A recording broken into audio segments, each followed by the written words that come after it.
អ្នកទាំងអស់គ្នាមានគិតដូចខ្ញុំអត់សម្រាប់ខ្ញុំបើជីវិតគ្រួសារមួយដែលមានសុភមង្គលណាទាំងអស់គ្នានៅពេលដែលល្ងាចឡើងយើងច្បាស់ជាធ្វើការហត់រៀងខ្លួននៅក្នុងគ្រួសាររបស់យើងទៅតាមគ្រួសាររៀងខ្លួនអញ្ចឹងណាអ្នកទាំងអស់គ្នាអញ្ចឹងយើងនៅពេលដែលយើងត្រឡប់មកពីធ្វើការទាំងប្តីទាំងប្រពន្ធយើងត្រូវចេះផ្ដល់សុភមង្គលឲ្យគ្នា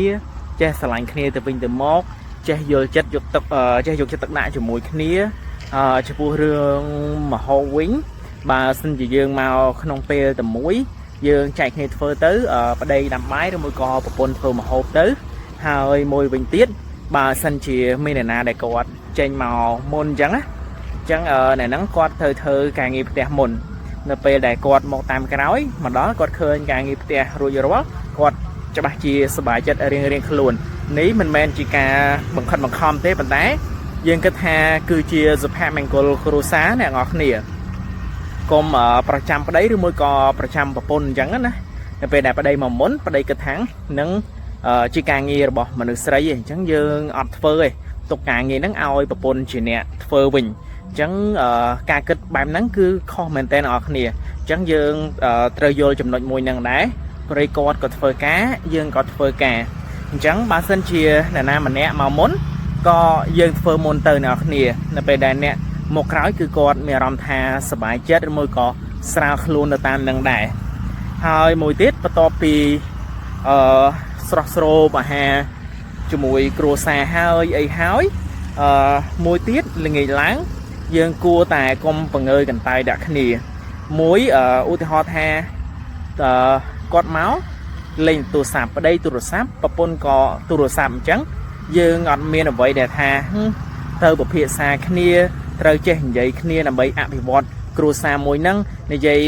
ដើម្បីឲ្យយល់ចិត្តគ្នាកាន់តែច្រើនអញ្ចឹងយើងត្រូវចេះយល់ពីគ្នាហើយត្រូវចេះពិភាក្សាគ្នាឲ្យបានច្រើនអញ្ចឹងយើងកុំយក social media សំខាន់ជាងប្តីប្រពន្ធរបស់យើងអញ្ចឹងយើងត្រូវចេះនិយាយគ្នាពីនេះពីនោះដើម្បីអភិវឌ្ឍគ្រួសារមួយហ្នឹងឲ្យកាន់តែ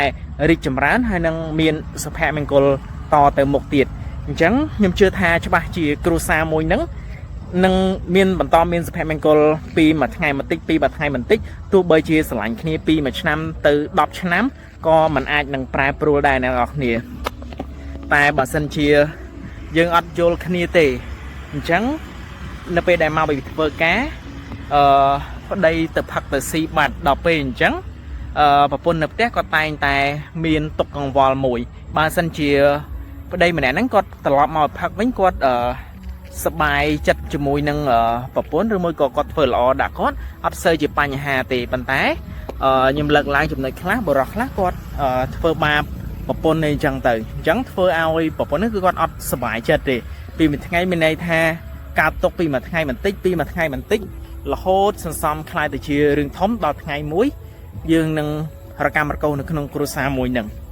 អញ្ចឹងអ្នកនរគ្នាគួរតែចេះស្វែងយល់ក្តីសុខតាមពិតទៅវាកើតចេញពីខ្លួនយើងផ្ទាល់ជាអ្នកបង្កើតវាឡើងបើសិនជាយើងអត់បង្កើតវាឡើងគឺគ្រួសារមួយហ្នឹងគឺมันអាចមានសុភមង្គលបានអ្នកនរគ្នាអញ្ចឹងមានតែយើងរៀងខ្លួនមួយខ្លាំងត្រូវមួយខ្សោយអញ្ចឹងខ្ញុំវីដេអូហ្នឹងខ្ញុំមានតែប៉ុណ្្នឹងទេអ្នកនរគ្នានេះគ្រាន់ជាគំនិតឬមួយក៏មតិយោបល់របស់ខ្ញុំបានផ្ទាល់ទេបាយអ្នកនរគ្នាបើពេញចិត្តកុំភ្លេចជួយ follow នៅ page របស់ខ្ញុំឬមួយក៏ channel YouTube ម្នាក់មួយផងសូមអរគុណ